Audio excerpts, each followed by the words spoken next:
Good afternoon. Thank you, Vikas. Thank you, Ellen. And it's a pleasure to be here. Back in New Delhi, I'm a graduate of a local college here, IIT Delhi, and love coming back here and staying in touch with the Indian electricity and energy industry, and where I've seen a lot of progress over the past few years. So over the next few minutes, I want to share experience more from a global perspective on how power distribution utilities are evolving, with some examples, particularly focusing on California, the utility where I work today, Southern California Edison. Before we dive into that, I think just broadly acknowledging what are some of the key convergence, key industry drivers which are accelerating and creating some of the operating complexity as we move from dispatch from large fossil-fired power plants to profile-based generation from solar, wind, and energy storage. Largely three drivers: market, policy, and technology. Market drivers would be things like decline in DER cost. 10 years ago, solar PV used to be about 10 times more expensive than what it is today. Energy storage costs have declined close to 6 to 10% every year over the past 5 years, and projected to do so over the next 5 years.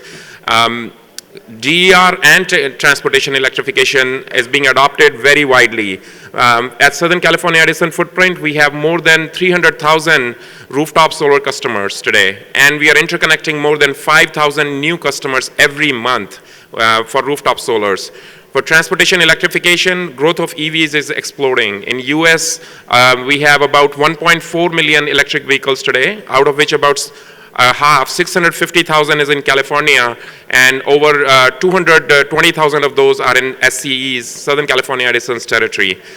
Customers' expectations are evolving. Society as a whole today has less tolerance for a power outage than ever before.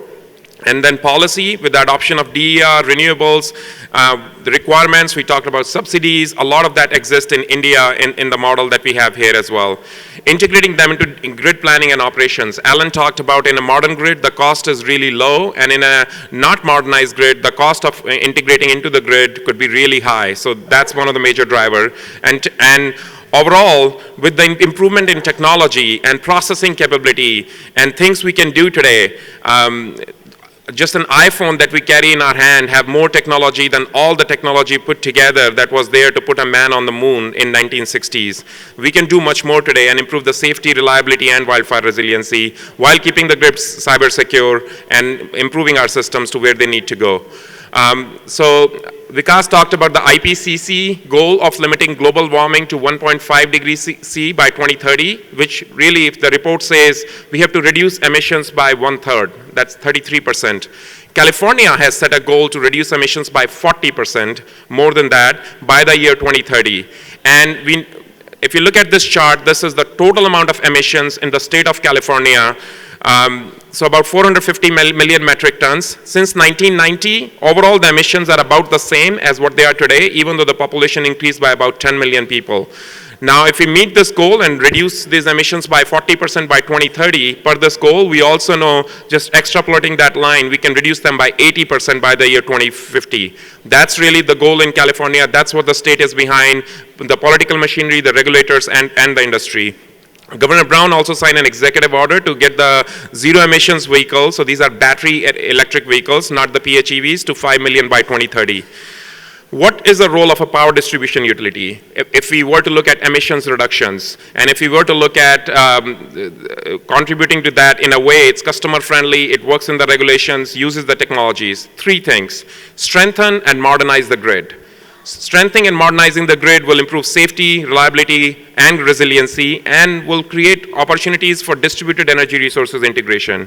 Second, it comes with modernizing the distribution planning process. Can't have the same old planning process and expect the DERs to show up. And influence the regulatory outcomes that eventually benefit the customer, pass the value to the customers. We'll talk a little bit more in detail about it. I'd like to introduce my company where I work, Southern California Edison. So it's almost as old as IEEE. IEEE was founded back in 1884, time of Thomas Edison. Southern California Edison was created in 1886, 2 years after that, on Independence Day of America, 4th of July. And at the time of Thomas Edison as well. Today we serve about 50,000 square miles in central, southern, and coastal California, over 12,000 employees, and 80% of power is procured. Last year, 46% of the electrons we delivered to our customers were from carbon-free resources. So 46% clean energy already there. Over 12.7 billion in revenues. We published a very transformative and visionary white paper a couple of years ago in November 2017, where we said we will contribute by cleaning this clean power and electrification pathway will deeply decarbonize the grid, take that 46% carbon-free electricity that we delivered to 80% carbon-free, and electrify the transportation sector from today about 200,000 EVs in our footprint, increase that. So the state overall, California, has 7 million EVs. And if you recall 660,000 today, that's a big increase to 7 million EVs. That will be about 25% of all the vehicles in California. So 1 out of every 4 car, we want to see that to be a zero emissions EV by 2030. And electrify 1/3 of the building space and heating and cooling load. If we hit those 3, the state will accomplish the mission of reducing emissions by 40%, as we talked about in IPCC. And the reason we came up with this solution is we modeled all different possibilities of solutions of electrification, of using natural gas or renewable natural gas. We looked at hydrogen as a solution. This was the cheapest, most affordable for people of California. So clean power and electrification pathway. And since then, just last month, we came up with a sequential to the next paper, which is pathway to 2045. So another looking at 25 years from now. And by 2045, we have a vision of 100% decarbonization of electricity. Every electron delivered to our customer in retail sales will be 100% carbon-free. 70% electrification of buildings by 2045, taking it up from 1/3 to 70% from 2030 to 2045. 75% electrification of transport, so 25% to 75%, 2030 to 2045. There is part of the economy which still needs some of the fossil fuels. We have a vision to move towards low carbon fuels, and then there's still going to be some carbon. Natural gas will still be needed for extreme events when there is a lot of non-sunny days or not enough wind or battery energy is drained, and will sink that remaining carbon. So that's the least cost path to get to carbon-free retail sales and a carbon-free economy by 2045. In terms of split, this is how it works out. You can see this is the total energy consumption on the left side. The society as a whole, we have agricultural, industrial, buildings, how much energy they consume today in California. Transportation sector is the biggest usage of energy, and then electricity sector. And deep decarbonization of electricity sector, using the power to also power transportation and buildings, and moving to low carbon fuels for industrial sector would achieve that. We'll have to sink about 108 million metric tons of carbon from when we get to that vision. So let's look at quickly, there's some technical audience here to satisfy your appetite to show you how the grid looks like in 25 years from today. So this is 2020, a spring day on the left and a summer day on the right. You can see on the spring day, there is mix of natural gas, mix of other RPSs, solar energy, imports, and some energy storage that we already have. Energy storage itself is a very exciting topic. Edison has done over 400 megawatts of energy storage till date. And summer, you can see more solar there. That's how the profile look. In 2045, based on the models that we looked at for the grid, with some of the numbers I shared with you earlier, moving towards more and more renewables, a spring day would look like a lot of batteries being charged using solar during the day. There is excess solar curtailment on the left side, and then discharge during the night. So it's really a solar plus storage or renewables plus storage with solar, wind, and renewables. Some hydro that exists today and other renewables. Summer day similar would be, you can see again, energy storage, charging, discharging, solar, wind, and storage. Some natural gas usage is needed to cover for extreme events for reliability.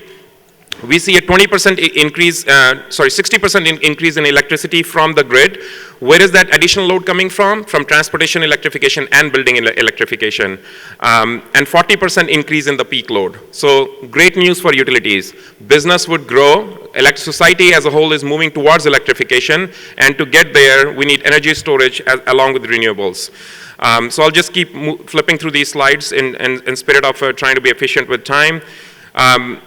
this is how the solar curtailments and exports will be needed to integrate large amount of solar. We need that capacity, but there will be a lot of hours of solar curtailment, and there's a point to which the energy storage could be used to charge those batteries at that time, and there will still be excess solar, especially during the springtime. In the summertime, solar would be utilized for that load or for charging energy storage during the day. Up to 75 billion in investments. So earlier in the previous session, it was, I think the secretary shared that India has already invested 100 billion or so with creating 84 gigawatts of renewables to where it is, and to take it to the vision of 175 gigawatts by 2022, that's another 100 billion. In US, the load growth is not as high as India. It's really, really small, almost flat. But in terms of cleaning the portfolio, deep decarbonization, increasing solar and wind, and energy storage, modernizing grid, there is still a lot of investment that this vision carries. Natural gas will still be required to keep the grid reliable and affordable. We expect there will be 50% reduction in pipeline consumption. There is no coal in California, so the carbon emissions really are from natural gas. That's the marginal resource. Just a couple points on grid modernization, which is really the foundational thing. This won't happen on its own. The grid needs to be modernized. We talked about smart meter earlier today. What does modernized grid mean? It means advanced grid management. Having things like telemetry and visibility of power flows on your distribution system, advanced distribution management system, planning tools, high-speed, low-latency communication between DER and control systems, and from smart meters reporting over the air. If we can build in those foundational technologies in the early year and then use them to optimize the DERs, providing economic signals for providing the real value to the customers, the vision can then enable the customers to be the grid reliability partners and partners in the solution. That's how you get to that least cost solution and manage the cost of grid modernization. In terms of a future modernized grid, this one single schematic explains it all. On the right side bottom, you have the customer of the future with their solar panels and their electric car and probably a smart meter in the house, a distribution circuit with some distribution automation and substation automation, hardware and software investments, a modern substation with CSP, common substation platform, cyber secure SA3 technology, and a field area network and a wide area network. Wide area network, fiber optics from the control room to the substations, and then the field area network, wireless communication between the substations on the 12 kV circuits with the hardware sectionalization devices and with the customer. We need modern engineering and planning tools, better forecasting, better state estimation, better long-term planning tools and system modeling tools to be able to plan for this grid. If we do it right, we would see that on the left side, what the profile looks today in terms of total society's energy consumption in California, electricity at the bottom, natural gas, gasoline. We have 36 million Californians driving 26 million cars, burning billions of gallons of gasoline every day. And we need, the future of 2045 shows that electricity load goes up, overall electricity consumption is much higher as a percentage. Other fossil fuels and natural gas, gasoline, diesel, everything goes down. This will be affordable as well. One of the questions comes is, how much is it going to cost? Why should we do it? So yes, almost done. Just last takeaway. So just wanted to share that if you look at the three scenarios of 2019 to 2045, a customer which is a non-adopter sticks to the fuels being used today. Average customer and customer who is adopter of the new technology, you will see that a decarbonized electrified world produces energy savings for an average household. We have to make sure we carry everyone with us. So with that, I'd like to just end with climate change is really the defining issue of our generation, and we want to get this right. We are committed there in California to totally decarbonize, and it does create a lot of clean energy investments, goods for society, a job creation, and all the Californians will benefit from it. Same as here, everyone here will benefit from it. Thank you.